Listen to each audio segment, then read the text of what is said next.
everyone. Welcome back to Presley Mania. My name is Rhonda, and thank you so much for joining me today. It has been a little bit since I've been able to get a show out to y'all, but we're going to make up for it today. I have got news, and most of you already know about this and are aware, but Priscilla's book that she's been talking about for quite some time will be released in September. So, yippee, September 23rd, and it's available for pre-orders now. I wanted to read to you guys what she said in People magazine and then break down just my thoughts. And so remember, these are my thoughts, my opinions, entertainment purposes only. A lot of things I'm going to back up with some excerpts from Lisa's book. So let's get started. All right, first of all, the title of her new book is called Softly as I Leave You, and more on that in a bit. Okay. Priscilla Presley is unveiling a new chapter in her life in her forthcoming memoir, Softly as I Leave You, Life After Elvis. Priscilla, 79, who was married to music icon Elvis Presley from 1967 through 1973, is sharing another piece of her story in her new book, published with Grand Central Publishing, which will cover her journey following her separation from the high-profile musician who died in 1977. All right, so let's talk about the title before I go further. I'm going to read little bits and then I'm going to stop and I'm going to talk about it. Softly as I Leave You. What about that rings any bells to y'all? Lisa's title was From Here to the Great Unknown. Here's Lisa's book right here. From Here to the Great Unknown. And those are lyrics from a song that she recorded with her dad. And it's Where No One Stands Alone is the song that those lyrics are from. So I found it interesting that Priscilla also uses an Elvis song and takes that as the title of a book. And another thought I have is, why did she choose an Elvis song? Does it have anything to do with the fact of what Lisa did? We'll see some similarities here in a little bit. The book is supposed to be about her life after Elvis, correct? And after their divorce. But I do not understand why she would have chosen that song. Maybe she thought it was appropriate. Obviously, she thought it was. Because this particular song is about a man who is dying.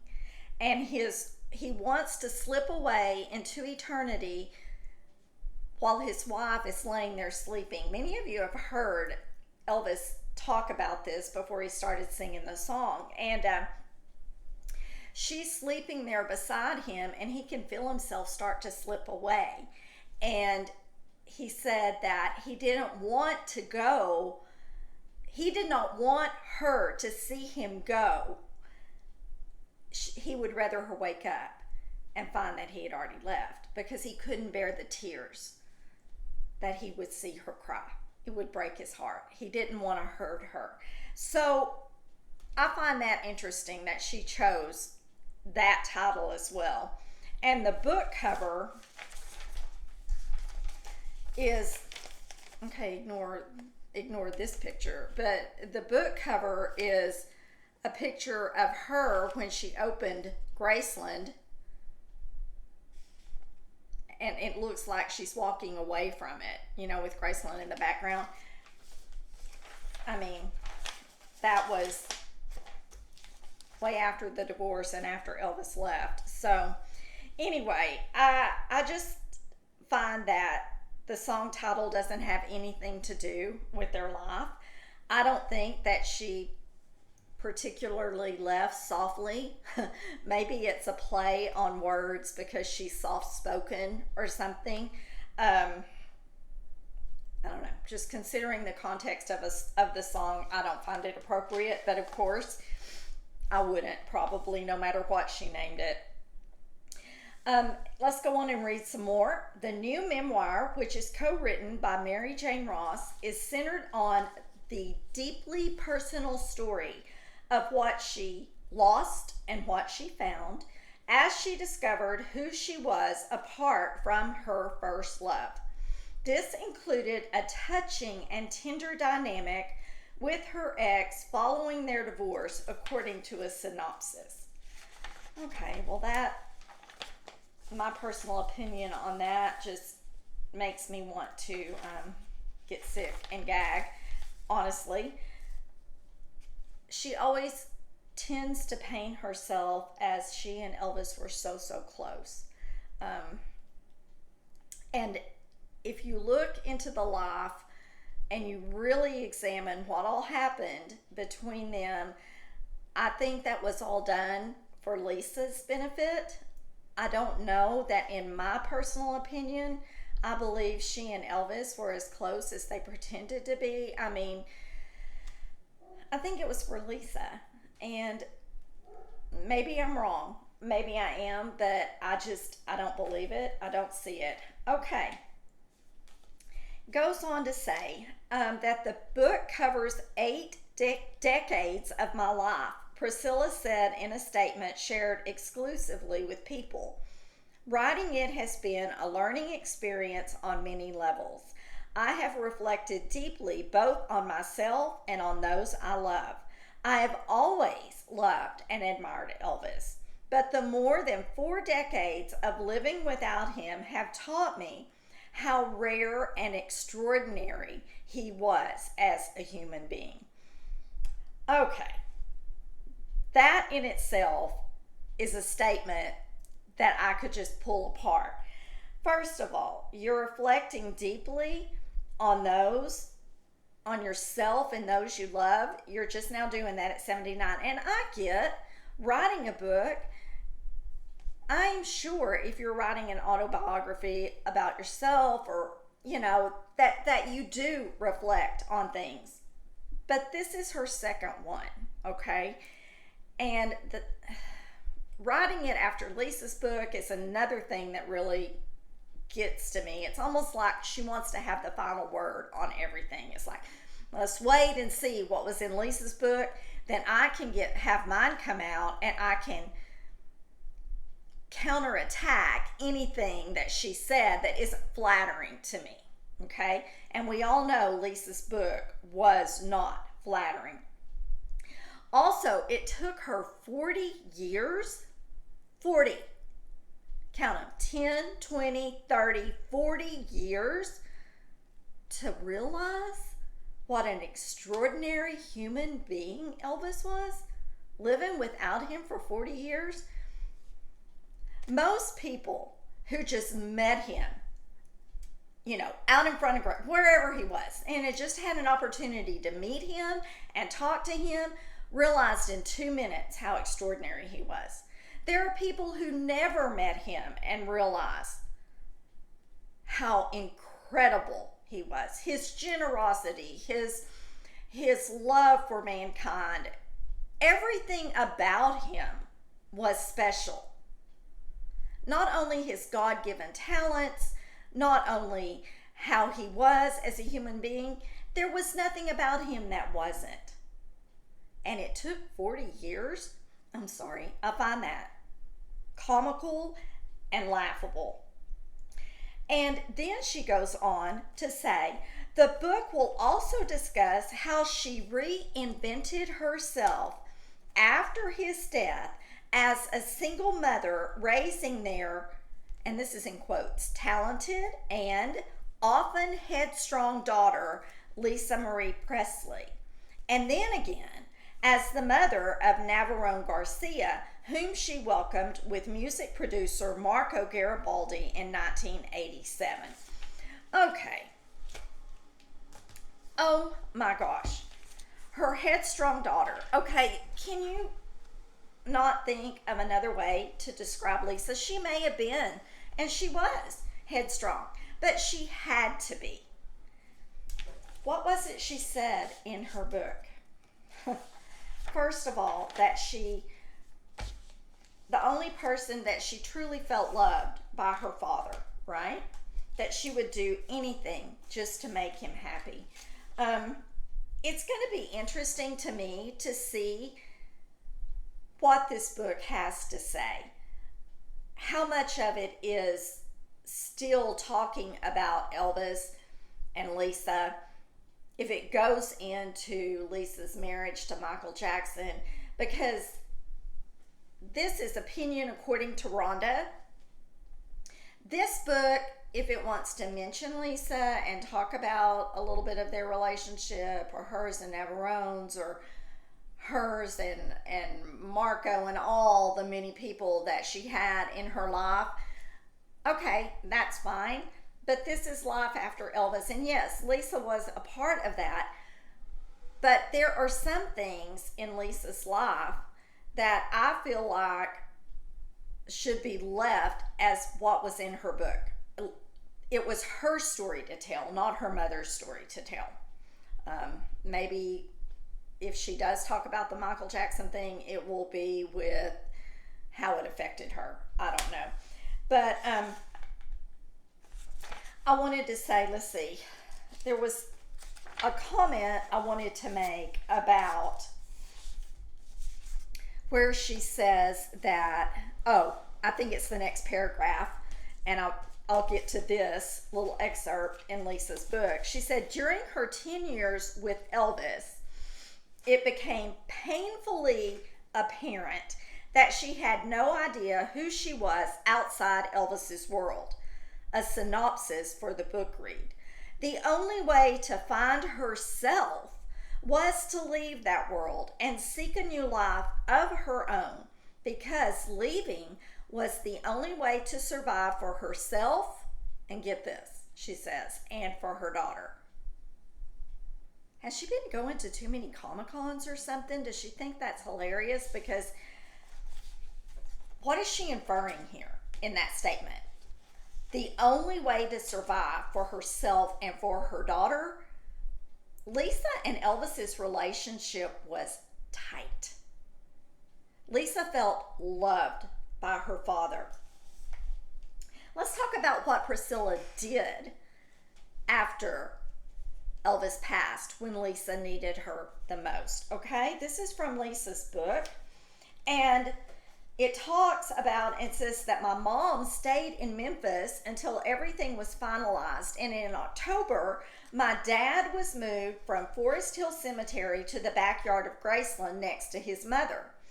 That was the first time I really felt the loss, obviously from my dad passing away, but more than anything, I felt I was stuck with this woman. It was a 1-2 punch. He's dead, and now I'm stuck with her. I don't understand what Priscilla's talking about here, but let's go on and let me say this. Okay, so most of you, if you've read the book, know that Priscilla took Lisa to Europe with her sister, and they went to Rome, France, and London. And Lisa said that she tried to keep her really busy. But before they took her, shortly after her dad passed, and I am wondering if Priscilla sent Lisa off while she was in Memphis, because she says, before Europe, I had been sent off for 6 weeks to Rancho Oso, a summer camp in the mountains north of Santa Barbara. She just sent her off for 6 weeks. And she had just lost her father. Does that sound like she's worried about her daughter surviving? And no, it sounds more like it was Priscilla trying to take control of things. That's my opinion.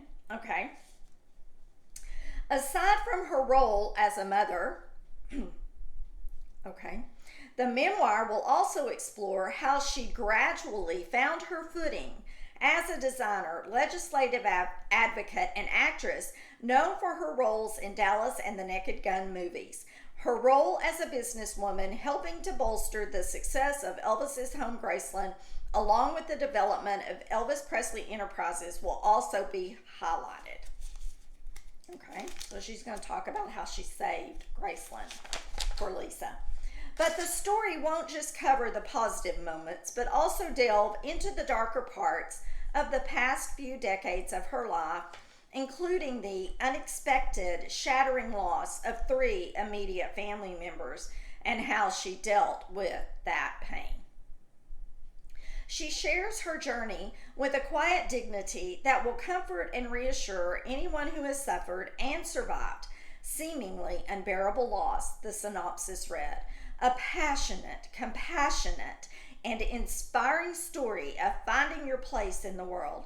Softly As I Leave You is a sweet southern melody that will take the reader with Priscilla on her long road home.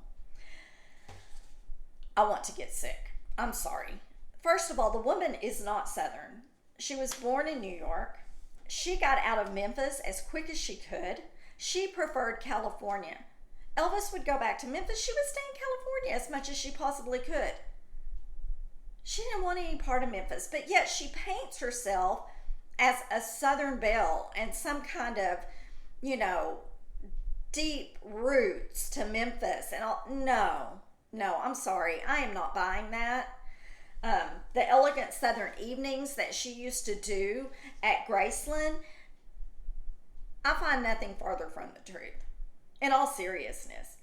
And the fact that they call it a sweet Southern melody makes me nauseous. Reliving the trauma in my life has also been challenging, the author says. I live with grief, and I have learned that it never goes away. I will never outlive it, but I move through it one day at a time. I carry every one of the people I have lost with me. I feel their presence, and I believe that my journey will eventually bring us back to one another. Softly As I Leave You, Life After Elvis will be published on September 23rd and is available for pre-order now wherever books are sold. Okay, let's talk a little bit more about Lisa Marie and how that she felt like, or how that Priscilla feels like that she had to protect Lisa so that she could survive away from Elvis. It makes you wonder, what is she going to say in that book? Because heaven help. And I guess we will just have to wait and see what she's going to say. But if there is something in there that is talking about Lisa being in danger with Elvis, I think we as Elvis fans will come totally unglued. So she says, my mom was very strict. In fact, she was never a friend, someone I could talk to. I felt like I was her trophy. She wanted a cotillion for me. I didn't even know what that was, but she always wanted one. She wanted me to go to finishing school. I felt like she should have gotten a different daughter. It was about how things looked. The way things appeared seemed more important than my feelings. My mom would never allow herself to lose control. Everything was all in its place. And then she goes on to say, my mom was gone a lot. She was on some island eating something she caught out of the ocean, or she was off in some other foreign land, or she was on another adventure with another man. So I started having more nannies and more chefs. She hired lots of people, and I became close with them. Doesn't sound like she was trying to protect Lisa to me, or that she was trying to make sure that she was going to survive, especially when Lisa needed her more than ever. She was too busy reinventing herself. That part is true. Priscilla did reinvent herself, but yet she didn't. It's really quite a conundrum when you think about it. The irony in it is amazing. She wanted to reinvent herself, yet she still uses the name Presley. Whose success is she using to get ahead? Elvis's? Yeah. Who would Priscilla Presley be without Elvis? I'd venture to say nothing. This is my take on what she said in People magazine. She also said that she made a post on Facebook, or her publicist did, or somebody, and said that she hoped that this book would help others, you know. Well, it's funny to me that she said that, because Lisa says, what is the point of an autobiography? I was thinking my main objective would be to help other people somehow, or to shed light on something, make a difference somehow, make a difference somewhere somehow. I think people have gone through some of the same things I have, and maybe they'll say that really helped me. That would be fulfilling. Did she pull that from Lisa's book too? I'm going to be really interested to see the similarities. I want to see what she has, if she even mentions the fact that Lisa, her essay that Lisa talked about in the book, if Priscilla even acknowledges that. I want to see what light she paints herself. Now, I am not advocating that we all rush out and pre-order a copy. I'm certainly not going to do that. I will get around to reading the book, but mainly because I want to be able to give a review to all of you, and for myself to find the inaccuracies that are in it, or could possibly be in it, because I can't say there are inaccuracies until it actually comes out.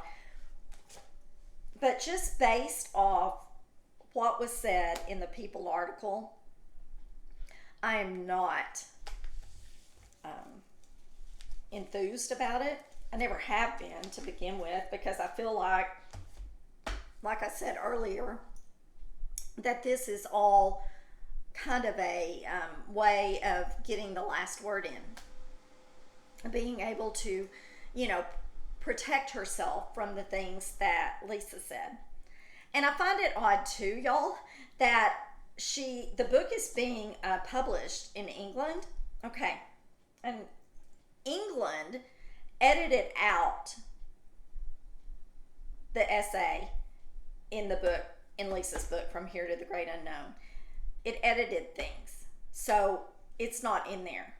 Yet they are going to allow, they're gonna have one of their publishing companies publish her book, and she is the woman who allowed it to happen, who would leave her daughter with the abuser while she was off doing trips, traveling, trying to reinvent herself.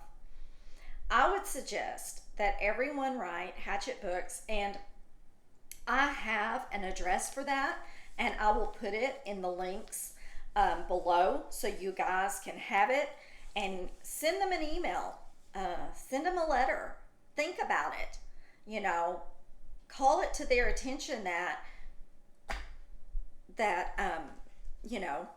in the UK, they deleted out those sections in Lisa's book, but yet they're going to allow the woman who was responsible for things to continue happening to Lisa, because she didn't kick him out. She didn't kick Michael Edwards out of the house. No, she allowed him to stay. And she even had Lisa staying with just him while she was off gallivanting around, taking care of making sure that Priscilla became Priscilla. And if Priscilla was going to be so important, I would think, and wanted to be somebody without Elvis, you would think she would have left off the name Presley as well, right?